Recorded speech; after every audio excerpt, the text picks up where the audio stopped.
Uwepo wa mawaziri wote na manaibu mawaziri kutoka serikali zote mbili mliopo nasi hapa.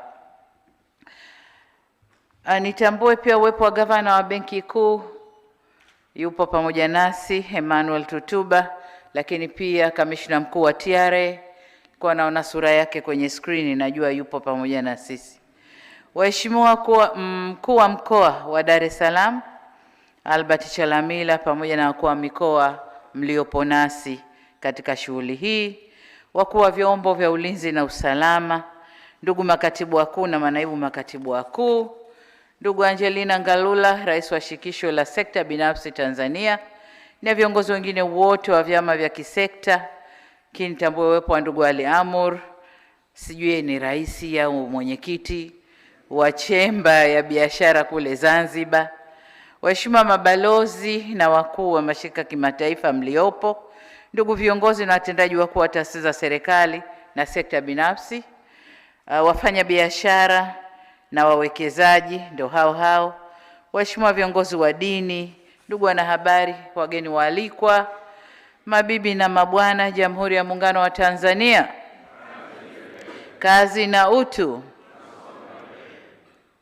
Karibuni Ikulu, na tumshukuru Mungu kwamba ametujalia kuwa na mkutano huu leo.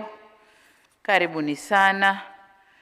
Lakini kama mnavyofahamu, tarehe 1 Julai 2026 tulianza utekelezaji wa dira hii tunayozungumza ya maendeleo ya 2050.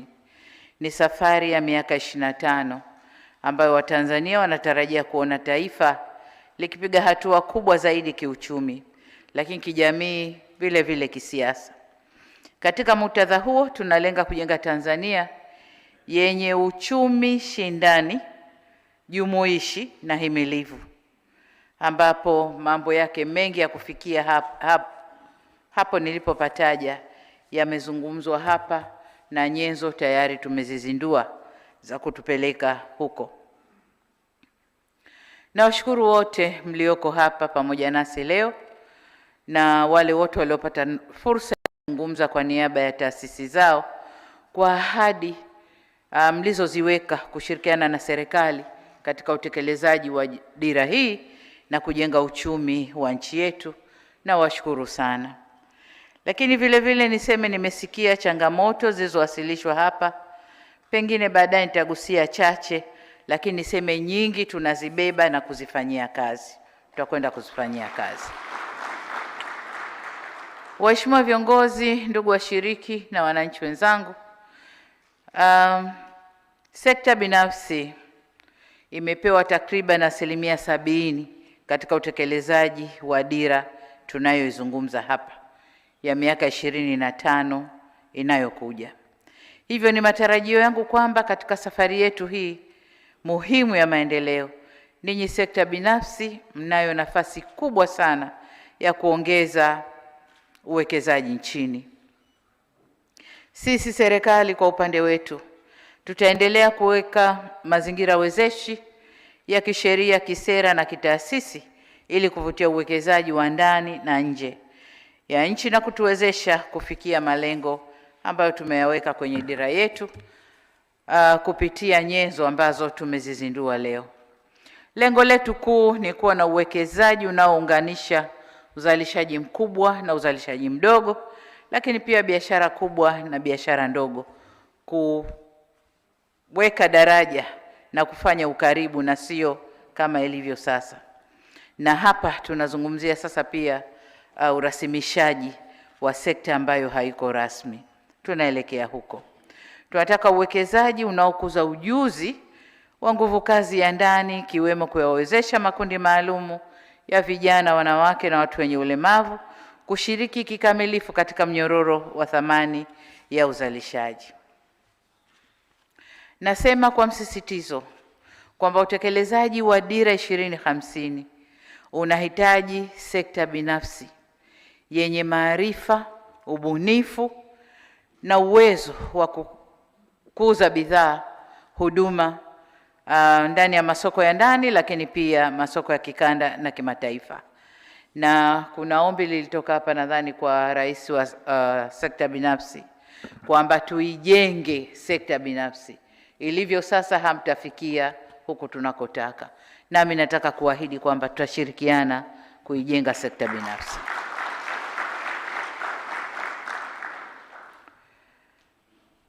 Nataka nione kwamba kama mlivyosema, wawekezaji wetu wa ndani, wafanya biashara wa ndani wanatoka nje ya mipaka yetu. Tumeanza kuona mashirika yetu na baadhi ya wafanya biashara wako nje ya mipaka yetu, lakini ni wachache. Kwa hiyo tunataka kufanya wengi zaidi, kuwatafutia fursa, tuwawezeshe na muweze kutoka nje ya mipaka yetu. Lakini vile vile niseme kwamba kuifanya Tanzania kwa kitovu muhimu cha uzalishaji na usafirishaji katika bara letu ilikuwa ni ndoto. Tulikuwa tunasema tu mdomoni, tafanya kwa kitovu cha biashara. Lakini jinsi mambo yanavyokwenda, tunaelekea huko. Hakuna shaka tunaelekea huko. Nilikuwa napitia kipeperushi hiki chenye taarifa kwa muhtasari tu ya mambo yaliyofikiwa. Kwa kweli jamani, Tanzania tunaelekea huko. Tunaelekea huko. Bado tuna kazi ya kufanya, lakini tunaona mwanga, wanasema nini? Chini ya tunnel, tayari tumeona mwanga. Kwa nadhani tunaelekea huko. Lakini niseme kwamba soko huru la biashara Afrika nalo litatufungulia fursa kubwa ya kupanua biashara na kuvutia uwekezaji. Kwa nalo tulitumie. Tuna fursa kubwa Tanzania. Nilikwenda Ghana, nikaenda Angola ndani ya Afrika. Na wote, na nilishangazwa zaidi Ghana, wanazungumzia Mbeya Rais. Wanazungumzia Mbeya Rais. Ghana, Angola wanazungumzia bidhaa za Tanzania. Nikauliza Ghana, why Mbeya Rais? Akasema Mbeya Rais, kama unaishi kwenye flat, ukichemsha kwenye flat yako, jumba lote lina harufu. Kwa hiyo we need Mbeya Rais kutoka Tanzania. Tatizo letu connectivity, jinsi ya kufikisha huko, na hiyo ndio kazi yenu private sector. Mkae mchemshe kichwa. Tunapeleka vipi bidhaa kwenye nchi jirani ambazo connectivity haijafika? Si serikali tunajitahidi upande wetu. Reli ya kati hiyo sijui tunakwenda mpaka DRC, tunajitahidi kwa upande wetu. Ambayo tuna reli nyingine hii ya kawaida itakayokwenda Zambia, tunaifanyia rehabilitation, ambayo itaweza kutuconnect na Angola sasa. Wakifika Kapirimposhi safari inakwenda mpaka Lobito huko na kwingine. Tunajitahidi kufanya connection, lakini private sector mkiweka misuli tutakwenda haraka zaidi. Kwa connectivity ndani ya Afrika ndio tatizo letu, lakini bidhaa za kuuza tunazo. Kwa tujitahidi kuzalisha viwandani, lakini pia tuzalishe kwenye ardhi yetu ili tuuze. Nikisema hivyo inatulazimu sasa tuongeze uzalishaji, kwa sababu bidhaa zipo na zinatakiwa. Tuongeze uzalishaji, tujenge viwanda vinavyoongeza thamani ya rasilimali zetu, tuzingatie viwango vya ubora na tupunguze gharama za kufanya biashara, ambayo hii ni kazi yetu sote, sekta binafsi na nyinyi serikali wote. Tuangalie njia ambazo zitatuwezesha kupunguza gharama za kufanya biashara ili bidhaa zetu ziwe shindani kwenye masoko ya kikanda na kimataifa. Natambua kwa baadhi yenu mnafanya jitihada katika mwelekeo huu, lakini idadi yenu bado ni ndogo sana ikilinganishwa na fursa zilizopo katika sekta zote, pamoja na nafasi yetu ya kimkakati ya kijiografia. Mungu ametupendelea, tuko pazuri sana. Sisi ni hub, hata kama hatukusema sisi ni hub. Hata kama hatukuzalisha, sisi ni hub. Tulipowekwa ili uingie huko na huko na huko ndani ya Afrika, lazima upite Dar es Salaam. Kwa hiyo sisi ni hub ya kimaumbile. Kwa hiyo hii fursa Mungu aliotupa, twendeni tuifanyie kazi. Waheshimiwa viongozi na ndugu washiriki, mwelekeo wa uchumi ya siasa za dunia, kama mnavyofahamu kwamba kuna mabadiliko kila siku. Uchumi, siasa za dunia zinabadilika. Na mabadiliko yale hayaathiri tu upande mwingine, lakini ni dunia nzima na sisi tukiwemo. Lakini kwa upande mwingine amesema Kitila hapa kwamba misaada na mikopo tuliozoea inaendelea kuondoka. Mikopo ipo, lakini ile mikopo tulikuwa tukipata kwa njia nafuu inapungua. Tunaambiwa mmeingia uchumi wa kati, mnakwenda vizuri, sasa muingie mikopo mikubwa yenye riba kubwa kidogo, na sio ile ya concession tuliokuwa tukipata. Tunajitahidi kujitetea, lakini statistics figures zetu zinaonesha kwamba tunaelekea kwenye mikopo sasa out of concession. Kwa hiyo na misaada ndio kabisa amesema hapa inapungua kutoka matrilioni tulikuwa tukipokea, sasa tunapokea bilioni 100 ngapi? 500. Na kwa hiyo kunapungua. Hiyo ina maana gani? Ina maana tukaze buti, tufunge mikanda, tuzalishe tuuze, tuzalishe tule ndani, tuzalishe tuuze, na tupunguze kuagizia kwa yale ambayo tunaweza kupunguza kuagizia. Kwa hiyo ndugu zangu, tuna kazi kubwa bado ya kufanya. Tunapaswa kuzilinda na kuzitumia vyema rasilimali tuzojaliwa na Mwenyezi Mungu kwa nidhamu, uadilifu, uzalendo na ufanisi, ili tuweze kujiletea maendeleo yetu wenyewe. Katika safari yetu hii kuelekea 2030, tamko limeeleza yote tunayotakiwa kufanya. Nyenzo tayari zimeshazinduliwa. Lililobaki sasa ni utekelezaji. Sote, serikali na sekta binafsi, twende tukatekeleze. Nilipokuwa nikikabidhi ufunguo hapa, sekta binafsi wameshika huko kwa kufungulia huko, na serikali wameshika likichwa la ufunguo. Kwa sekta binafsi wakatuambia, sasa mtatujua, maana ufunguo huko kwetu. Nyinyi mmeshika masera na masheria huko, lakini ufunguo wa kufungulia ni huku kwetu. Kwa hiyo wote twende tukafanye hiyo kazi. Sisi tutashika huku, na nyewe wekeni ufunguo kwenye mlango, tulifungue kufuli, wote twende kwa pamoja. Kama nilivyosema, nyenzo tayari zimeshazinduliwa, na nyenzo zile zinaeleza nini? Mawasiliano kati ya sekta binafsi na serikali, lakini na umma wote wa Tanzania, wawekezaji, wafanya biashara, umma wa Tanzania na serikali. Mawasiliano yamesema kule, lakini kubwa zaidi, jinsi ya kufuatilia mambo yetu na kufanya tathmini, kujua tumefanya nini, tumetekeleza nini, tumekosa nini, kipi kirekebishike, kipi kiongezeke. Nyenzo zote zimesema vizuri, na nimefurahi, nimeona vitabu vidogo vidogo vya peji ndogo ndogo nilivyoona kwenye meza yangu pale, ambavyo vinazungumza kwa lugha nyepesi, vinazungumzia mambo hayo. Kwa hiyo niombe sana Wizara Mipango na Uwekezaji, linalofuata sasa ni elimu kwa umma. Elimu kwa umma, wajue mkusanyiko wetu leo ni wa kitu gani, unahusu mambo gani, tunakwenda kufanya nini. Elimu kwa umma, kwa sababu atatokea tu wapotoshaji wapotoshe vyote vilivyofanyika hapa. Kwa hiyo twende tukatoe elimu kwa umma. Waheshimiwa viongozi, tumeshuhudia kusainiwa kwa tamko la pamoja la sekta ya umma na sekta binafsi. Tamko hili linaonyesha utashi, dhamira na uamuzi wetu wa pamoja na utayari wa kuwajibika katika kufanikisha utekelezaji wa dira hii.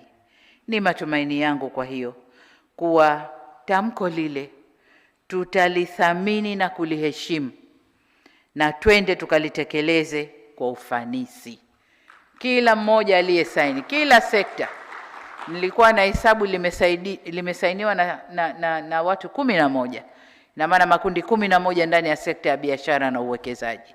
Kwa hiyo kila kundi likafahamishe watu wake lile tamko ni nini na tunatakiwa kwenda vipi kama Watanzania. Ni muhimu kutambua kuwa tunaanza utekelezaji wa dira tukiwa na misingi mizuri ya kiuchumi. Uchumi wetu umeendelea kuwa himilivu, mfumuko wa bei unadhibitiwa, uwekezaji umeongezeka, na Tanzania imeendelea kujenga nafasi yake kama lango la biashara kwa nchi za Afrika Mashariki, Maziwa Makuu na Kusini mwa Afrika. Huo msingi wetu muhimu sana. Tunachotaka kufanya sasa ni kujazia juu na tuweze kwenda na safari yetu vizuri zaidi. miaka 25 ijayo inaweza kuonekana ni mingi kwa kuisema, miaka 25, na sisi tuofikia umri huu sasa, miaka 25 ijayo nipo kweli? Nitakuwa na mingapi? Unapiga 66 na 25 ngapi? Nipo kweli? Mingi sana. Lakini kwa kazi tulionayo kujenga uchumi na nchi yetu ni muda mfupi sana.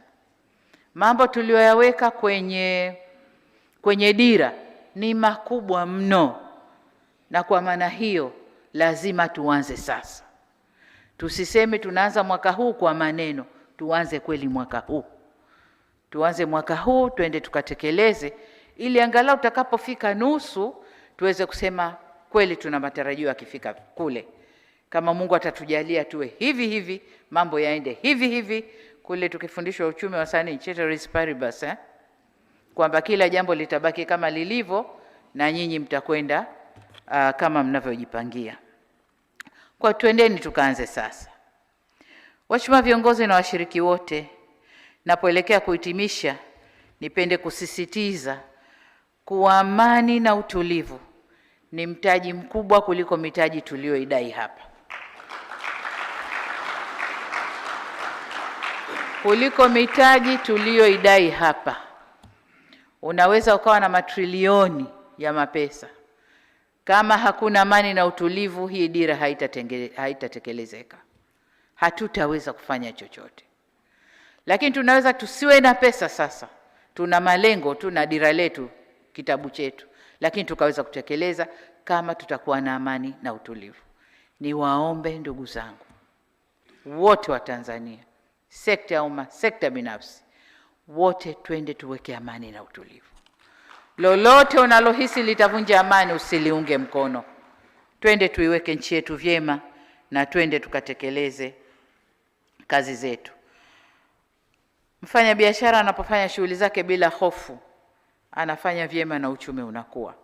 Na yule wa ofisini anapomhudumia mfanya biashara bila hofu, naye mfanya biashara anapata nguvu ya kwenda kufanya kazi yake vizuri. Kwa hiyo katika safari yetu ya dira 2050 ni wajibu wetu kuilinda amani ya nchi yetu.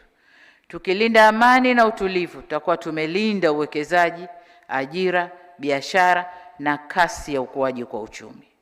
Huo ndio umuhimu wa amani na utulivu, na ndio maana nikasema ni mtaji mkubwa kuliko mitaji tunayohitaji kuwekeza kwenye miradi yetu. Sasa ndugu zangu, nihitimishe kwa kusisitiza kuwa ushirikiano kati ya sekta ya umma na sekta binafsi uendelee kujengwa juu ya misingi ya kuaminiana na kuheshimiana.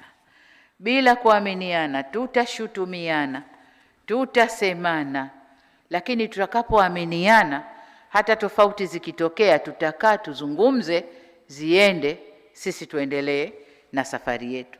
Kwa twendeni kwa kuaminiana na kuheshimiana.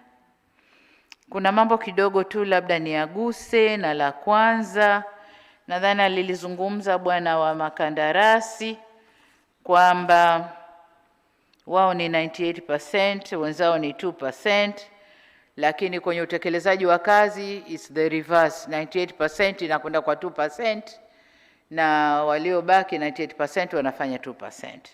Niseme hili tumeliona, lakini wote tujiulize kwa nini. Nyinyi jiulizeni na sisi serikali tujiulize. Sasa kwetu tumejiuliza, na hatua moja tuliochukua ni mabadiliko ya sheria, kwamba sasa tunasema miradi mingi itatolewa kwa wenyeji, wao waingie ubia na wageni katika kutekeleza. Kwa nadhani hilo litakwenda kutusaidia. Halafu jambo jingine lilozungumzwa hapa ni swala la kusubiri ndege. Sijui kutokana na ngazi kuwa chache za ndege zinazoteremsha, au sijui slowdown ya immigration, lakini whatever. Kama ni immigration sisi tunalichukua. Kama ni kusubiri ngazi ni chache, ni kazi yenu private sector. Tengenezeni kampuni, wekeni vifaa vya kushusha watu hapo.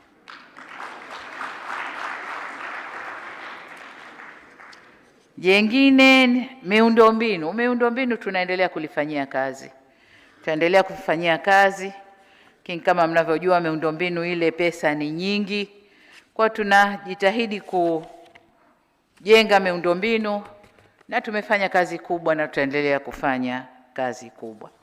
Swala jingine nadhani ilikuwa la visa, na tumeanza mazungumzo na zile kelele, yale maeneo ambayo yanapigiwa kelele, na nadhani karibu mtaona matokeo yake, kwamba tumezungumza nao na wametuahidi wataongeza watu katika utoaji wa visa au wataweka madirisha maalum kwa wafanyabiashara.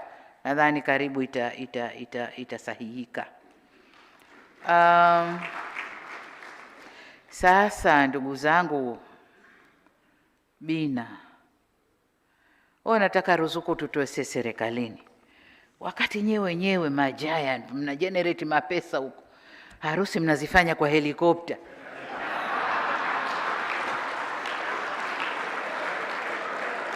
Alafu kile kichache mnachotugaia ambacho tunataka tukiingize kwenye miundombinu hasa tukurudishia, hapana. Hii hapana, hii naikata hapa, haina mjadala. Hapana, hii hapana. Ila kujenga soko la madini kimataifa tutalifanyia kazi. Sasa ndugu zangu, baada ya kusema hayo, mwisho kabisa, shukrani kwa tunzo mlionipatia. Naipokea kwa moyo wa heshima na shukrani kwa kutambua jitihada katika kuboresha mazingira ya biashara na uwekezaji na kukuza uchumi jumuishi nchini. Lakini tunzo ile ni ya serikali kwa ujumla. Ni ya serikali kwa ujumla. Tumeipokea tunzo ile, na kama tulivyoahidi, nyinyi kila aliyesimama pale aliahidi commitment yake kwenye utekelezaji wa dira. Nasi serikali tunaahidi commitment yenu kwenye utekelezaji wa dira. Mimi kama kiongozi wa serikali ni mshumaa tu. Kazi yangu kuwaka, kutoa mwanga, huku ninateketea, lakini umati unafurahi. Hiyo ndo kazi yangu. Hiyo ndo kazi yangu. Kwa nitaendelea kwa mshumaa. Mimi na mwenzangu hapa, Rais Dr. Mwinyi, tutaendelea kwa mishumaa. Tutawaka, tutoe mwanga, japo tunateketea, lakini kama umati unafurahi, basi sie ndo shukrani yetu hiyo. Tutaendelea kuwa mishumaa. Kwa nawashukuru wenzangu wote ndani ya serikali pamoja na nyinyi sekta binafsi kwa kuwezesha mafanikio yote tuliyozungumza hapa. Asanteni sana.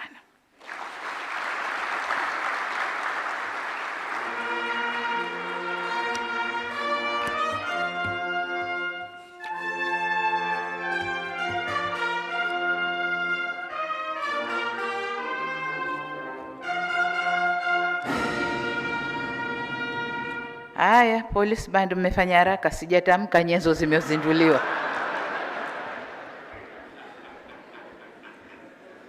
Itabidi mpige tena. Sasa nitamke rasmi kwamba nyenzo zimezinduliwa.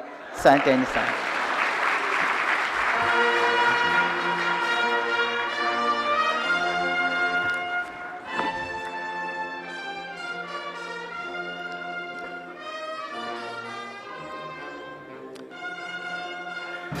Haya, asante, tunashukuru. Na sasa kinachofuata ni chakula cha mchana. Naomba tukae, tutafanya utaratibu.